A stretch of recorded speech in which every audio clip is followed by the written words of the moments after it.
Good morning, Anna. How are you? Good morning, Johnny. Now, where are you in the world today? That's my dog. Not now, darling. Look, I'm Auntie's talking going to Johnny. Yeah. Shh, good boy. Good morning, Johnny. Good morning, I am in Wales, in Pembrokeshire, where I live now. I've been to see you, and I love it. When did you move there, and why? Well, do you know what? Can you believe it? It was 12 years ago that I had a midlife crisis. And Wow. there I was living very happily in a fabulous house in Park Gardens.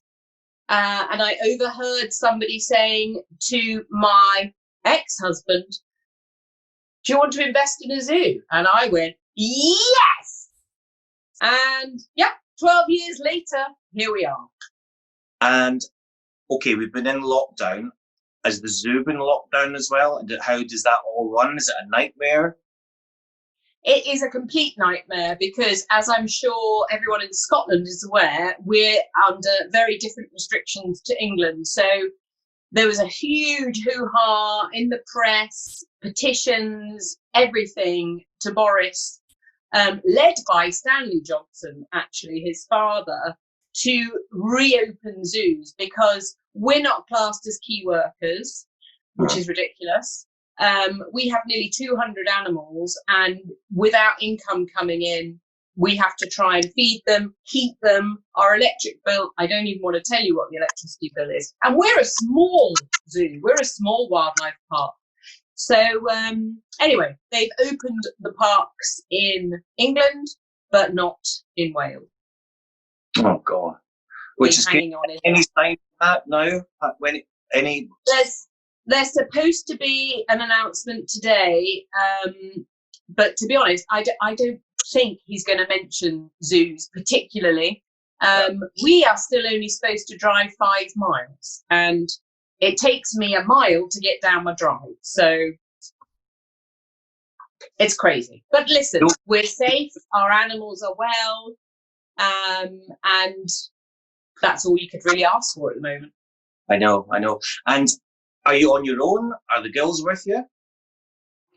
And you will remember, Johnny, because you used to look after them when they were teeny tiny babies, both born in the Queen Mothers in Glasgow.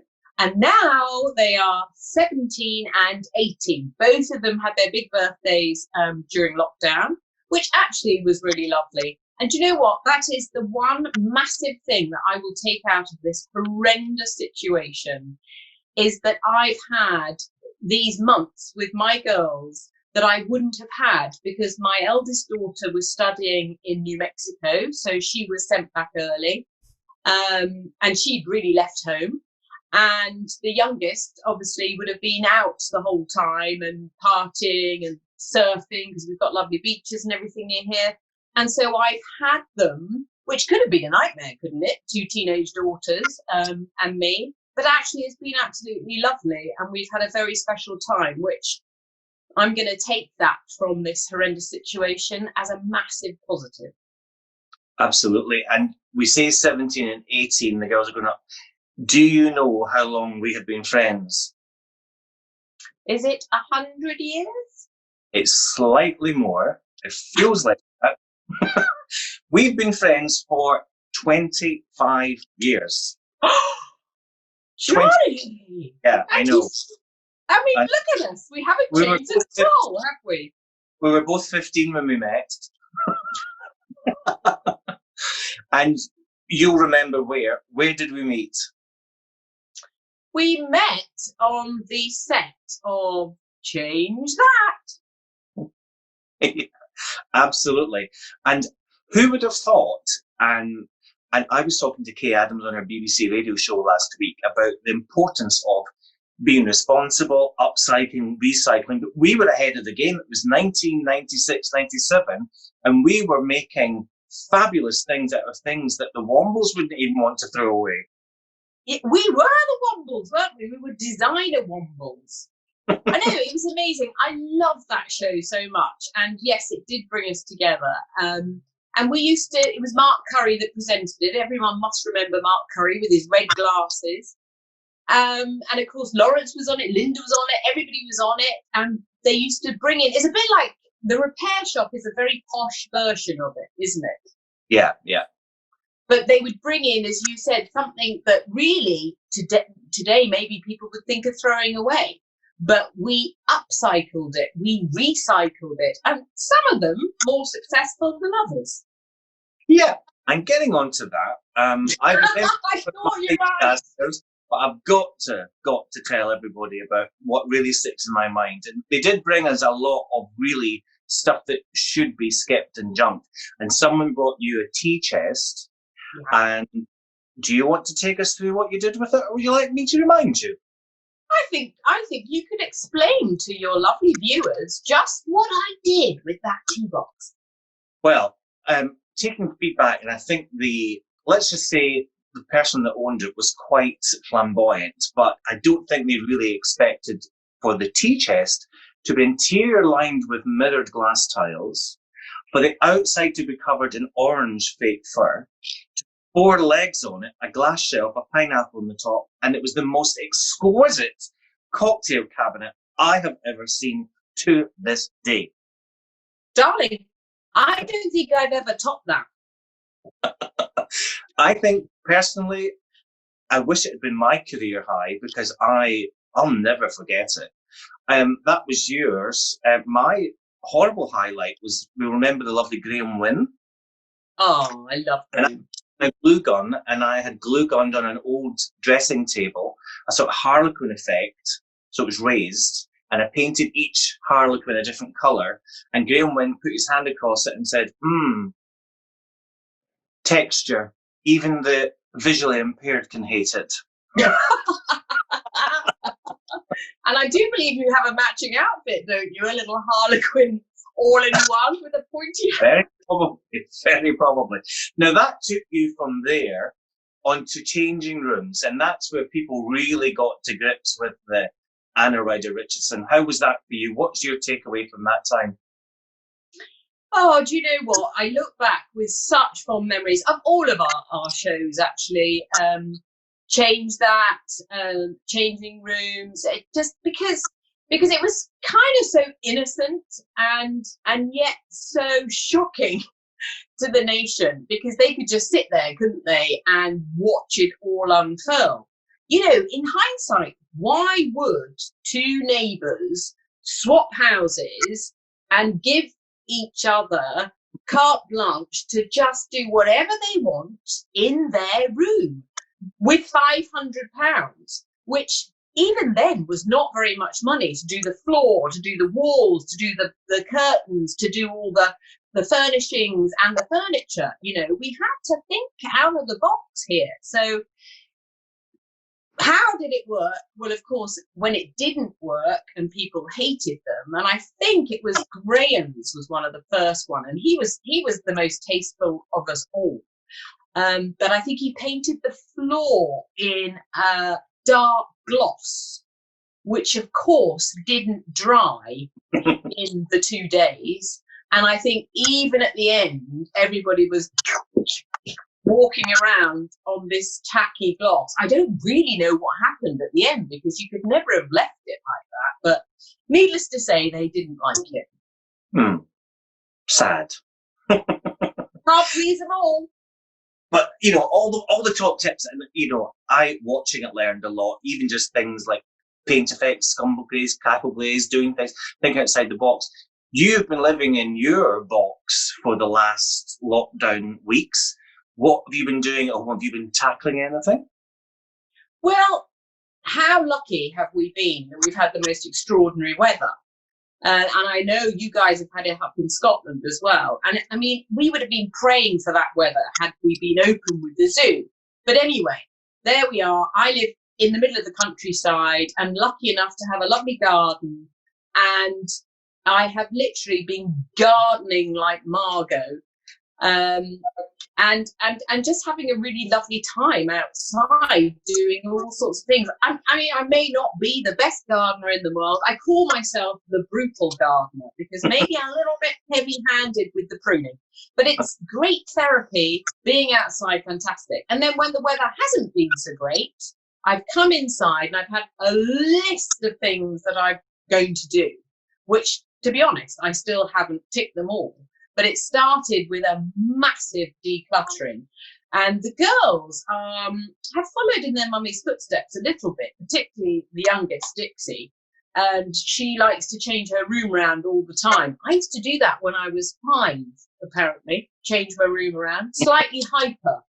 Can't think why people would think that. But anyway, it used to help me sleep. And she does the same thing. So we've taken this opportunity to go through all the clothes and all the stuff that we all accumulate over the years, and we stuff away in cupboards. And literally, the recycling places have opened now, so that we've been able to take stuff in, sort it out, clothes to charities. And it's such a fantastic cleansing exercise. You know, we should really be doing it much more often. Absolutely. And I think this time, as you were saying, is given us time to have family fest, think about what's important, getting back to basics. What do we need?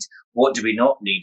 But who knows better than you how to get back to basics? Because you were in I'm a Celebrity, Get Me Out of Here. Tell us what that was like. Do you know, and people go, where are you? Where are you? I'll go, okay, I'll tell you which bit I was in. And people go, oh, that was you.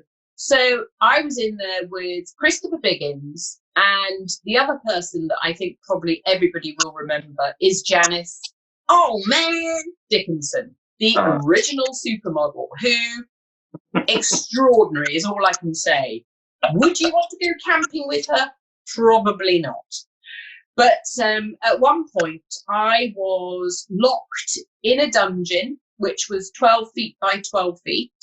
We had 2 hammocks, me and Christopher Biggins, and then they let in 200 rats, and we had to sleep there overnight, and they literally would crawl all over us.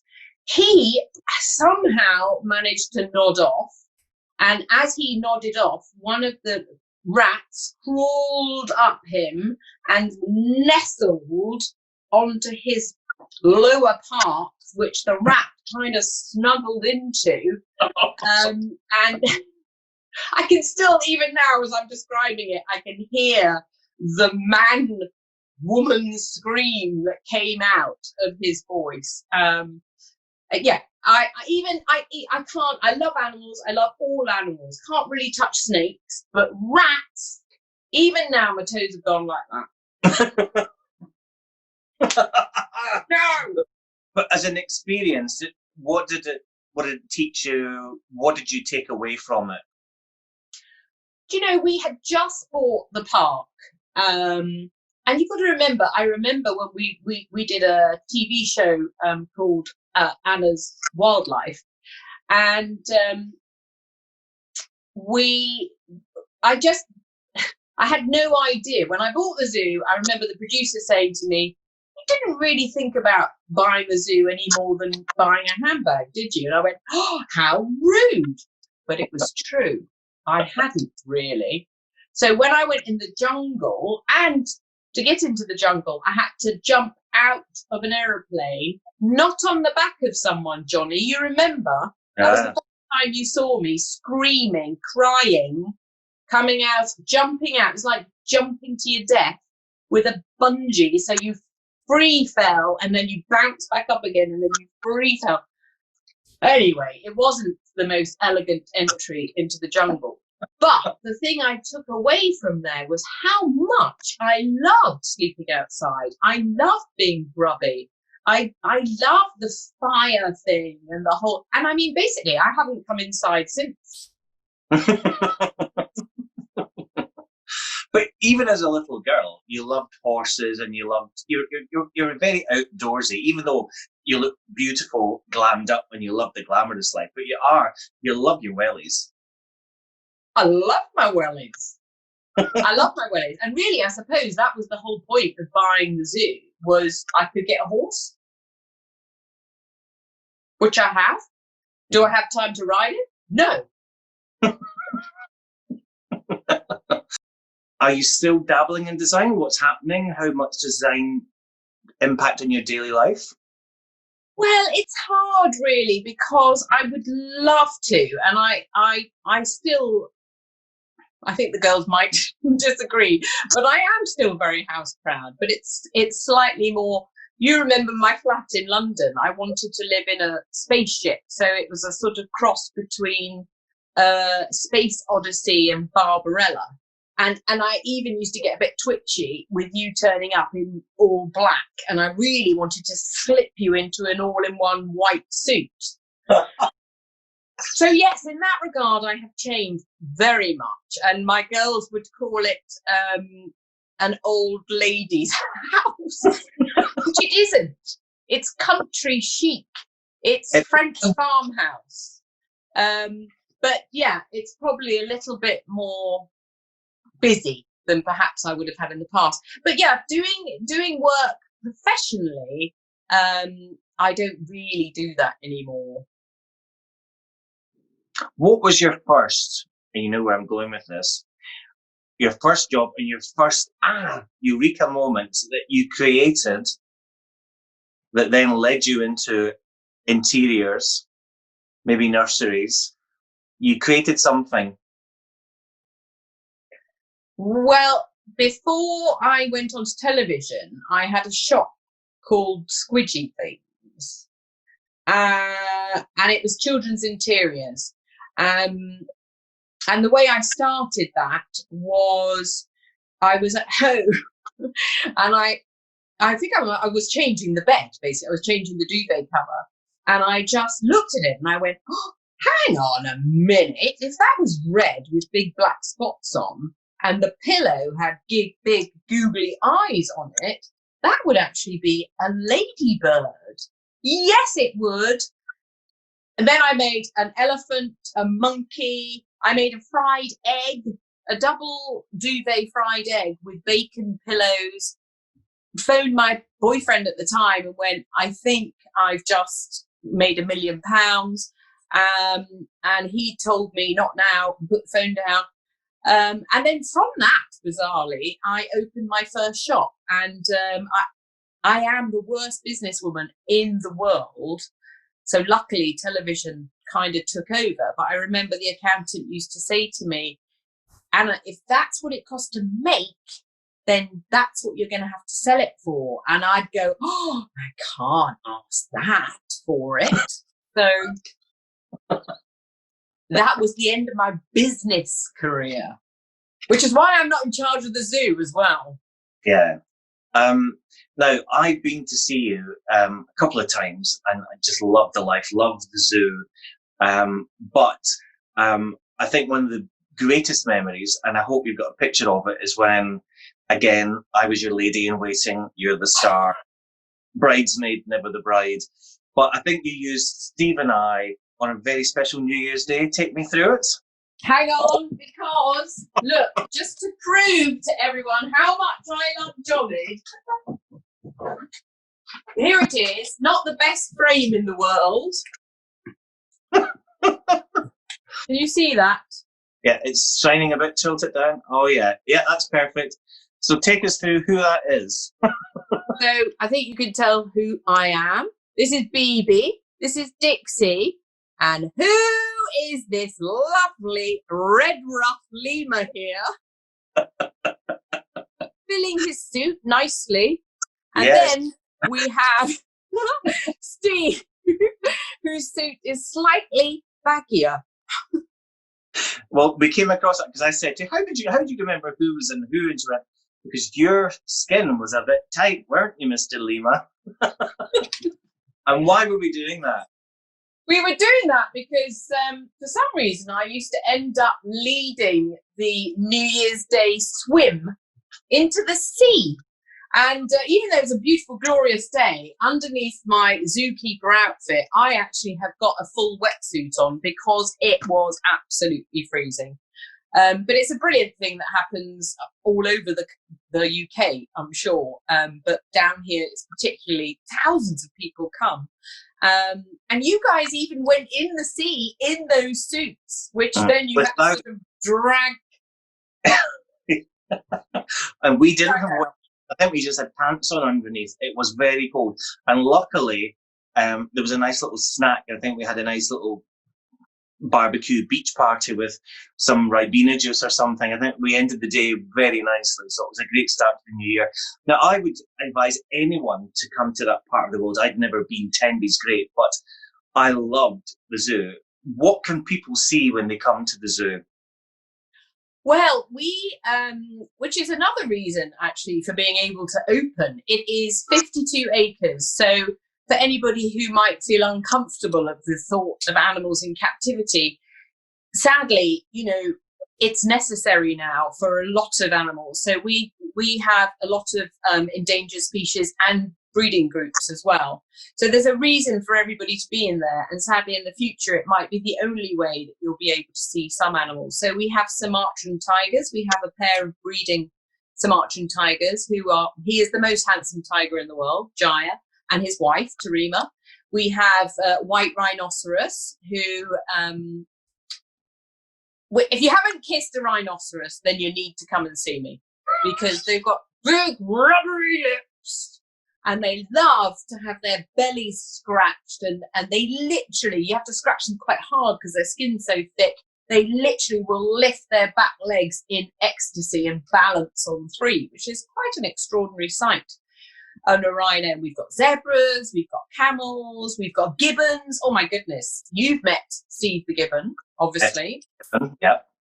And he now has a wife, Lisa, and they have a son, Bryn, who's a big boy now, actually. So we have a family of gibbons, we have the lemurs, we have meerkats. Love those. We have all sorts. It's fantastic. Emus, ostriches, wallabies, lots of wallabies. Lemurs. But they all have lots of land and lots of space. And what we try and do is have the visitors, you have to sit and observe. They're not just paraded in front of you. So sometimes you can go look for the rhino and the oryx and the ostrich, and you'll think, well, I can't see them because they're way over the hill, so you have to walk round. So we're very proud of the park, and it's very open air, lots of social distancing. So I really hope we can open very soon, because we really need to. Well, I would love to come back, and I promise I will. And I can't thank you enough for giving me your time to catch up with you again. I will be coming to see you. Get the Lima suit ready. It's probably might be a little bit slacker because I've lost a little bit of timber. Oh, you so have. And it wasn't tight. I'm just being evil cow. It was tight. So listen, Anna, thank you so much. And I know you've been tuning in and laughing at my upside down camera and my cameraman over the last couple of weeks. So thanks for tuning in. And I can't wait to see you. And forget a virtual hug, do a proper hug. We've had a great time together, 25 years past, 25 years and more to go. Thanks so much, Anna. Love you.